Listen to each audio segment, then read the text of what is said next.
么宽。其实，这个长相也是有烦恼的，因为我们经常最近录节目嘛，就录到深夜，有时候太忙了，我就带着妆回家。我楼底下那个保安造谣，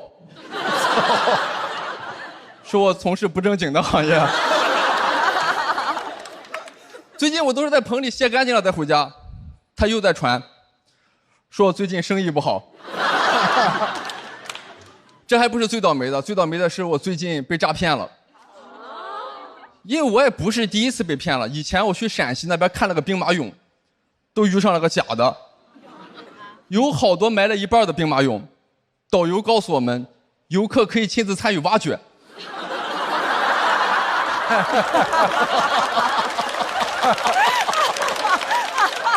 哦，这种游客，你们也知道，我们山东人就喜欢搞点挖掘。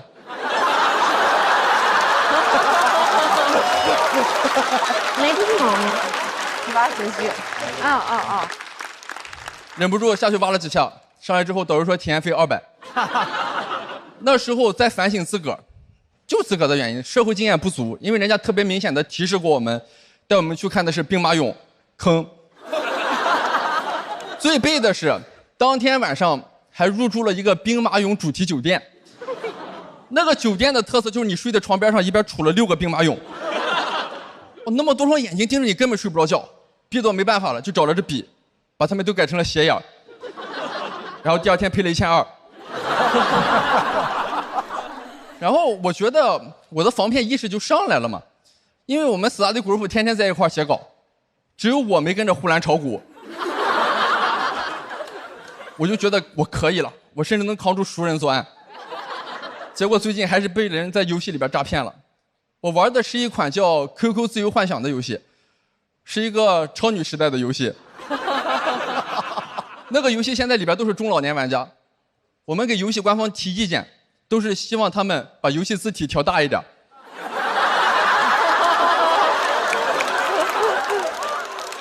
平时超级淳朴，没有想到会有骗子冒充游戏大佬。我要找的大佬叫满船星河压青梦，那个骗子叫满船星梦压青河。确实是我没看清楚，但是很难仿，因为我们山东人平时说话就倒装。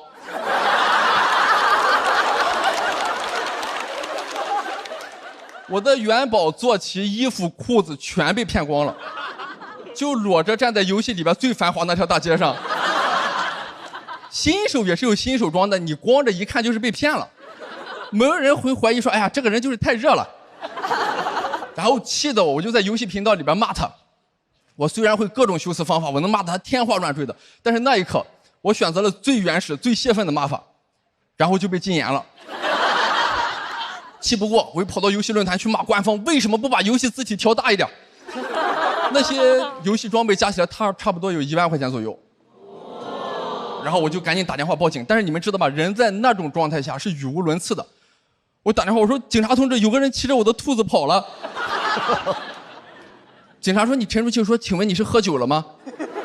我说没有，就是有个骗子把我东西都骗了，我刚买的兔子和枪。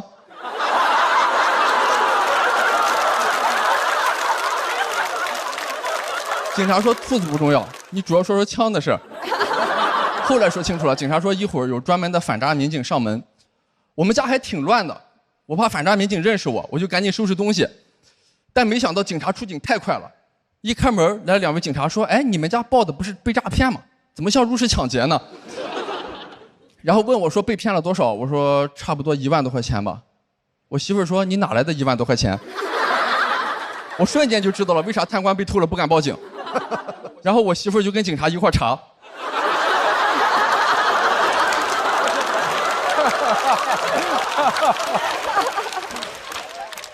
一个查钱怎么没的，一个查钱怎么来的。警察说，你们跟着我们去局里做一个笔录吧。我说能不能你俩先去，要不我怕别人以为我怎么着了。我们行业现在很脆弱。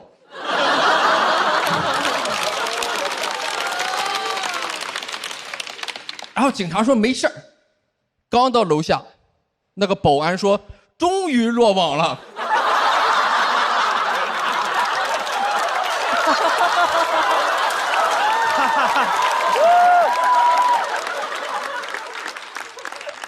我坐在警车上思绪万千。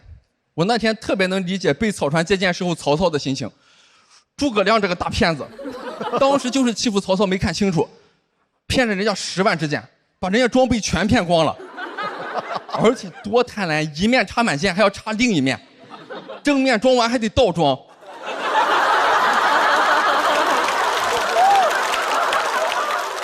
10万支箭，多少钱啊？曹操攒点钱容易吗？尤其曹操还好几个媳妇儿。越想越气，我打开了三国，找到那一集，发了个弹幕：从未见过如此厚颜无耻之人。发完还没解气，又给唐国强老师发了条微博私信，我说以后别啥垃圾角色都接。去了派出所，去做笔录，当时第一次感觉到很抱歉占用公共资源。关键是游戏装备很难定损，警察说想登录上去看看，问我账号，我告诉他了，问我密码，我说我自己输。警察说你合着防我呢是吧？他说你们这个交易有什么保护措施吗？我说有那个交易保护，就是每半个小时才能进行一次大额交易。警察说合着你被骗了好几个小时是吗？我说没有，因为那个骗子在 QQ 上手把手教我解除了交易保护。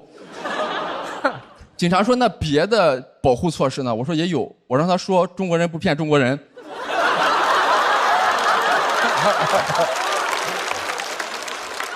当时我旁边还坐了一个被诈骗的姑娘，一直在那哭。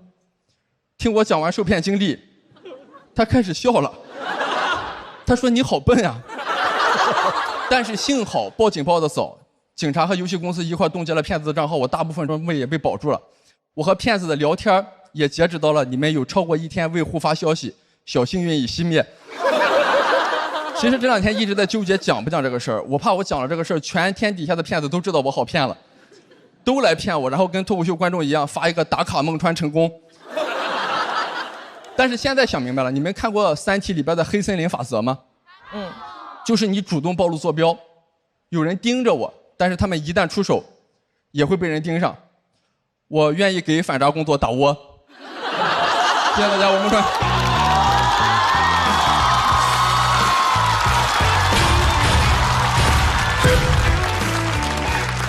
好，孟川的索票通道开启。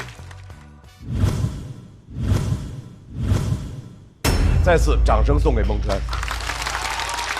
孟川，我多问一句，请问您是什么时候被骗的？5月份。现在的反诈意识会强一些吗？现在我把所有的 APP 字体都调大了一些。而且说实话，朋友们，当时我意识到被骗了。我还跟那个骗子说，我说我那当时现在70级嘛，我说80级的时候我准备投10万块钱，我那个弄装备，我到时候还找你，我觉得能放长线钓大鱼嘛。没想到那个骗子不懂延迟满足。我们这些中年人小时候打 boss 打不过，现在挣点钱了，觉得充钱我能打过那个 boss， 就是君子报仇10年不晚。老男孩是吧？就是开始追梦来了哦。对，老男孩。我有一个梦想。那你之前有过被骗的经历吗？就是太容易相信别人，我的粉丝经常骗我。他经常给我发私信说：“川哥，这条那个私信你回我，我就给你看个瓜。”然后给我看了个西瓜。谁为打游戏充过钱？没有。来了，有了。几年前或者是10年前，是玩了个游戏叫跑跑卡丁车。哦，我也玩过。当当当当当当。然后它是有微信排名的。哦，对。我其实刚开始的时候没有买那个车那个装备，然后每天晚上我都看。周笔畅又排在前面去了。真就是说，10年都过去了，还跟人比呢，这就是比赛都结束了，春春。然后我就激起了我的好胜心嘛，然后我就花钱了，花很多钱，花了不少钱，然后买了那个特别好的那个跑车。我就跟他超过了他。对这个事儿我没跟他说过。太好了，我后天跟比比录节目，正好告诉他。好嘞，可以。来，陆玉。我是对于孟川讲的前面一段，我有特别深的感触，就是他说他从小区进出，然后保安用那样的眼光看他，因为很多年前我在香港，我做那个早晨的新闻直播节目，所以小区保安很长一段时间看到这个女孩很奇怪，每天早上4点钟出门，然后头发蓬乱，然后8点钟回来，然后妆发齐全，他干嘛的？他后来过了很久，有一天就忍不住问我说：“你是做什么的？做电视的。你是什么电视台的？”我说：“我什么什么台。”哦，然后大爷那哦那一下，你能读出很多潜台词。就是那潜台词说：“哦，你看，我说这个女孩是个好女孩吧。”所以刚刚那讲那段，我就很多那个画面就回来，我觉得特别有趣。所以我特别希望能够在这个总决赛的舞台上，我觉得一定能看到孟川，那必须的，这是肯定的。对了，再次感谢孟川的优秀表演。在孟川老师的表演结束之后，我们要看一下他能不能大于290票过了吧？直接晋级。可以的，孟川。表演直接进了吗？有可能吧？不好说。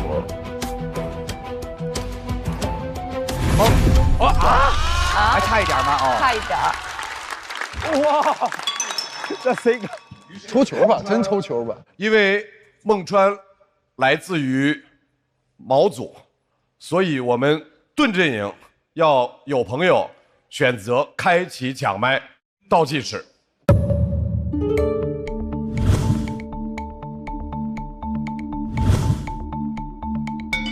感觉没人站了。没有抽球。抽球。哎，瑞哥不站呀，那就抽球。哦。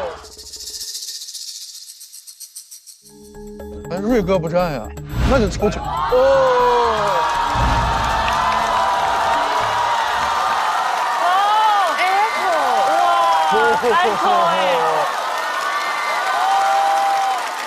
Echo。好。太勇了！我姐，我没想到她会站，我决定站了。可以站，你想站，因为你赢的票不会低。那你要站呀？我感觉可以站，没有那么难打。我想好好送走我的段子。我别，走到还有下一个，轮。走到今天。下一轮咱们几个还能在。慢慢演，慢慢演，慢慢演。下手轻点，毕竟是总编剧老师。那他不一定站我呀。我觉得咱们组没人站，没人站。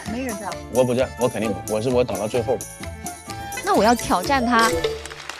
那么马上要上场的这位朋友，他一次一次给我们带来与爱和家庭有关的故事。走了，朋友们，来，把主动权拿回来。掌声欢迎 Echo。Hello， 朋友们，大家好，我是 Echo。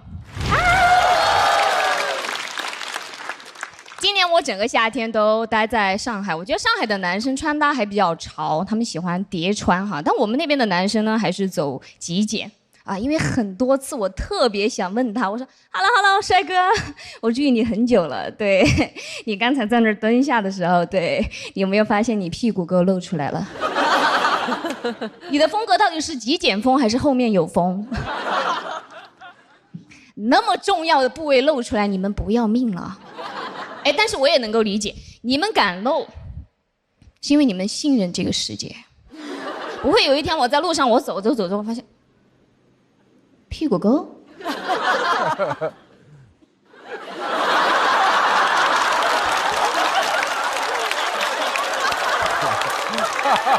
颠沟假的。顶级呈现。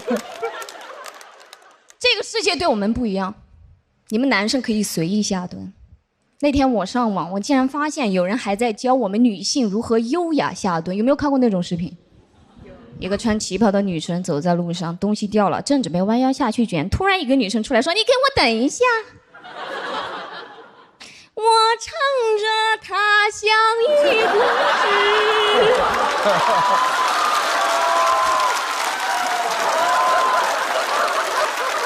为什么呀？还有这么一段啊？一点也没在上面呀！一个下蹲花我4个8拍。女孩们别这样，这样下去我们什么东西都抢不到。早高峰地铁我晕晕乎乎的，看到一个位置一个箭步上去，我唱你别唱了。当然了，这个扇子也不能扔啊，还可以盖住别人屁股沟。有一次我坐高铁的时候，旁边那个大哥拿行李，我真的很想上去帮他提一下裤子，但我觉得不太礼貌。要是有钓鱼竿就好了。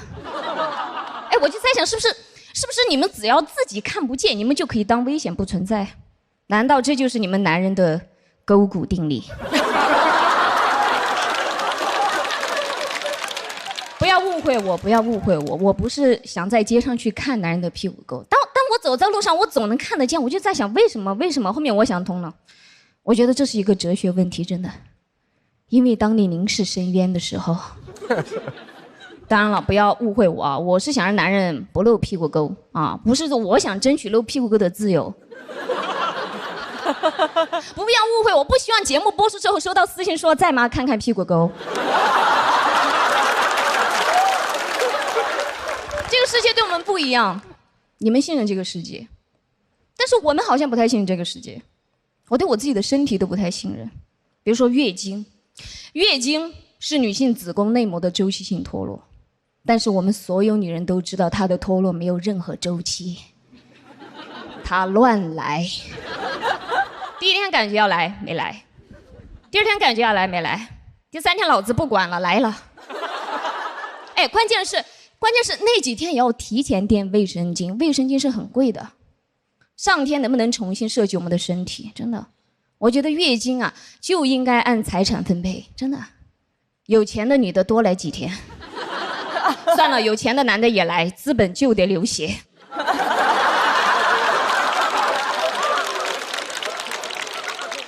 每个月买卫生巾至少花我50块钱。还没有算上暖宝宝、痛经药、洗衣液，肯定很多男生会问洗衣液是拿来干嘛的？哦，那是我们痛经的时候喝的。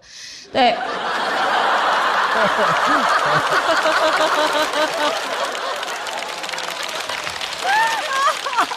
所以月经才是蓝色的，对。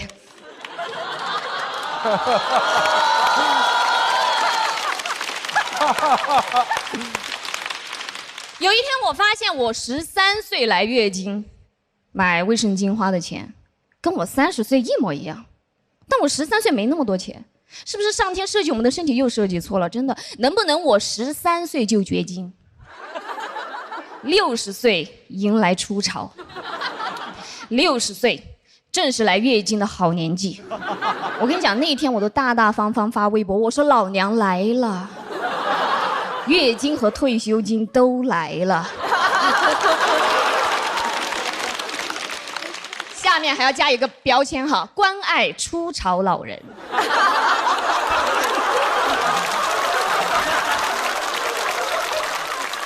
月经乱来，有的卫生巾品牌也乱来。我记得有一个品牌有一年出了一款负离子的卫生巾，主打的功能就是清凉、透气，让你在夏天用的时候可以从下凉到上。我用了它的卫生巾，那天我感觉自己很冷血。太冰了，那玩意儿太冰了，真的不是你铺的是负离子吗？我感觉随便去火锅店前台捞了10颗薄荷糖给我铺上去了。你知道那天我用完我走路哈，我感觉下面在吹口哨。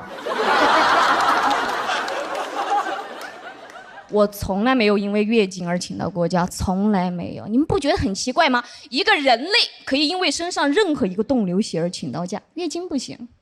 老板，我请个假，对，我流血了，对，流了7天了。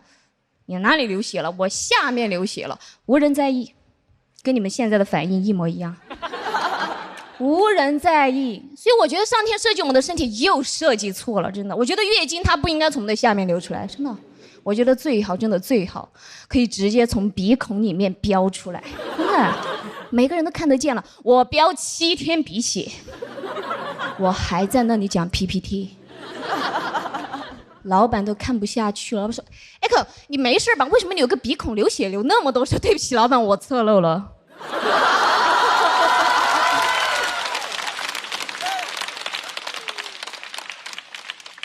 OK， 我知道月经来的时候会显得我们很脆弱。但它并不代表我们的身体就是很弱的。张伟丽大家都认识，对不对 ？UFC 无限制综合格斗的冠军，女性力量的绝对代表。她赢了，每个人很开心。但是下面还有人在那里评论说，张伟丽赢了确实不错，但你毕竟是女的啊，我要来打的话也可以打得赢张伟丽。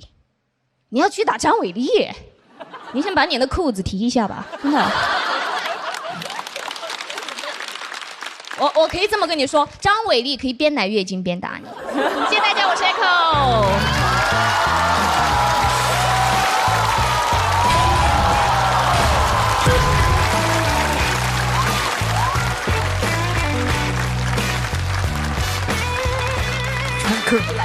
谢谢。Echo 的锁票倒计时，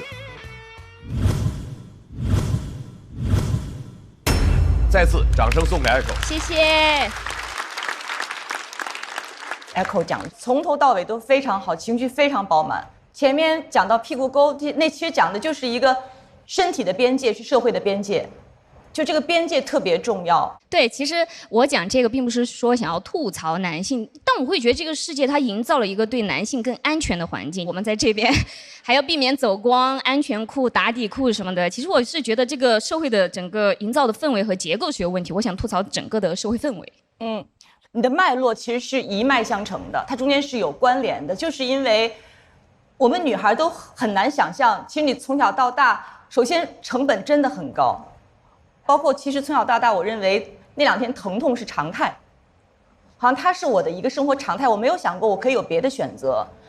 这其实后来你们不断在台上讲到这个话题时候，我内心会觉得哇，很被赋予很大力量，会特别感动的那个时刻。就是这脱口秀特别好的一点，我有时候觉得在舞台上就是表达可能优先级会大于好笑。这一方面是一个审美的一个选择，同时就是因为有些时候表达特别的重要。有一个脱口秀演员，他讲，你走进一个房间，你感觉很紧张，你就应该待在这个房间。当你碰触一个话题，你觉得有些人很紧张，我们就应该讲述这个话题。所以我特别谢谢 Echo 讲的这个话题。好的，谢谢鲁豫。Echo 一如既往的生猛，对，麻辣，就是他带给我的最直观的感受。我觉得这也是他的一个特别个人风格上的东西。作为女性，我肯定是有很多的感同身受的，所以我觉得这个是会让我由衷的觉得挺佩服，就是讲这个段子。其实我想说，露屁沟这事儿啊，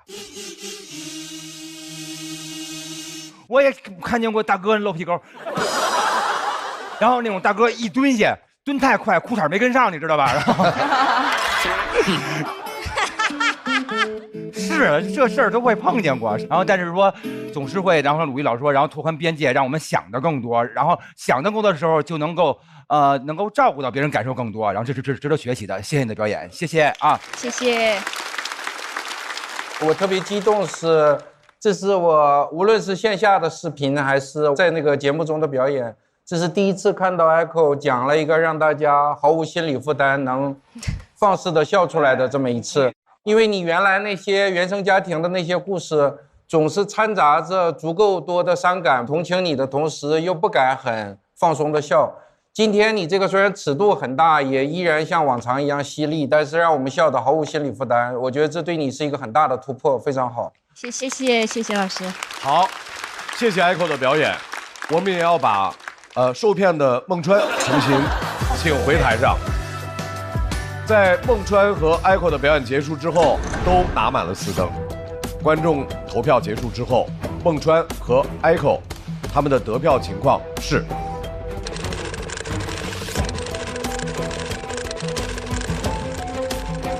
块儿哥收拾收拾吧，我感觉 Echo 不好说，我觉得还是川哥，我觉得还是川哥。